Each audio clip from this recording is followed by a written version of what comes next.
Hello student, સ્વાધ્યાય 2 question number 7 સાબિત કરો tan ઇનવર્સ 63/16 બરાબર sin inverse 5/13 plus cos inverse 3/5.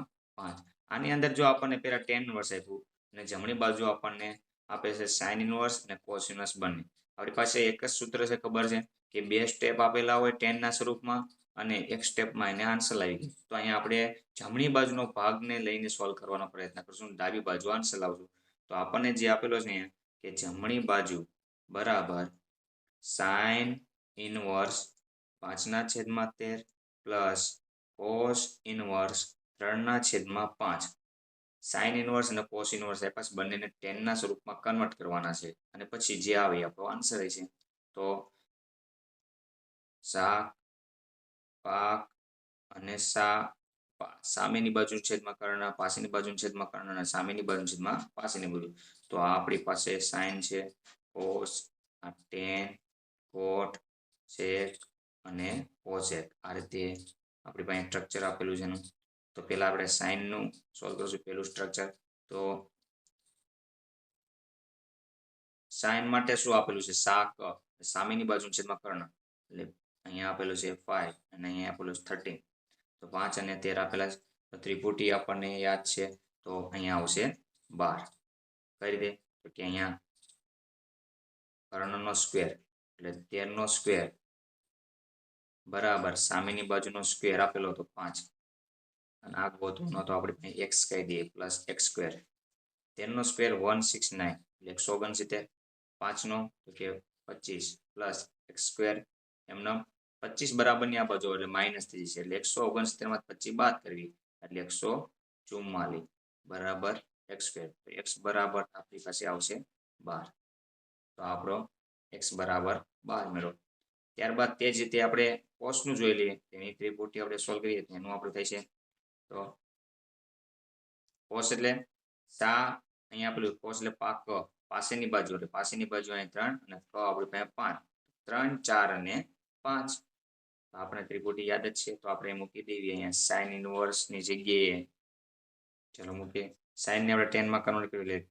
tan inverse સા પા એટલે જો આપણે 5, 13 અને 12 ની ત્રિપુટીમાંથી સા પા, તો સામેની બાજુ 5 અને પાસેની બાજુ 12 એટલે 5/12 પ્લસ cos ઇનવર્સ ને tan માં કન્વર્ટ કરીએ એટલે એના માટે ત્રિપુટી આપણી પાસે અહીંયા સા પા 4/3. તો આપણી પાસે x અને y આના સ્વરૂપમાં tan આવી ગયો, x આવી ગયો અને y. tan inverse x, tan inverse y ત્રણેય આપણી પાસે આવી ગયા.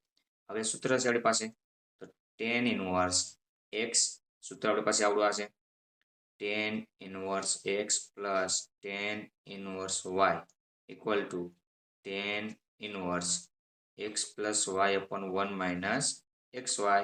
આ સૂત્રનું એપ્લાય કરશો આપણે tan inverse x plus y આના છેદમાં 1 માઇનસ xy. ચાલો આગળ હવે એનું સાદરૂપ આપી તો tan ઇનવર્સ એમનો અહીંયા 3 પંચું 15 પ્લસ 12 ચોક 48 આખાના છેદમાં 12 તેરી 36. તો આપણો જે x અને y નું સાદરૂપ આપ્યું એ લખી નાખવાનું. ત્યારબાદ છેદમાં જો છેદની અંદર અહીંયા આપણે જોઈશું તો અહીંયા 12 તેરી 36 બરાબરની આ બાજુ લાવવાનું. 36 માઇનસ પછી 5 ચોક 20 અને આખાના છેદમાં લખવાનું 12 તેરી 36. પછી 36 36 આ બંને કેન્સલ થઈ જાય છે. અને ત્યારબાદ આપણે જોઈએ તો ઇક્વલ ટુ એમનો tan ઇનવર્સ 15 અને 48 નો સરવાળો. તો આપણે અહીંયા 8 અને 5 એટલે 13 ની 3 વધી 2 અને 4 6 63 થશે. 36 માંથી 20 આપણે બાદ કરવી એટલે 16 આવશે. તો આપણે જો આન્સર લાવવાનો તો ડાબી બાજુનો ભાગ tan ઇનવર્સ 63/16. તો જો આપણી પાસે આવી ગયો 63/16, તો આ આપણી ડાબી બાજુ થયો. તો અહીંયા આપણે સાબિત કર્યું કે ડાબી બાજુ બરાબર જમણી બાજુ. Thank you.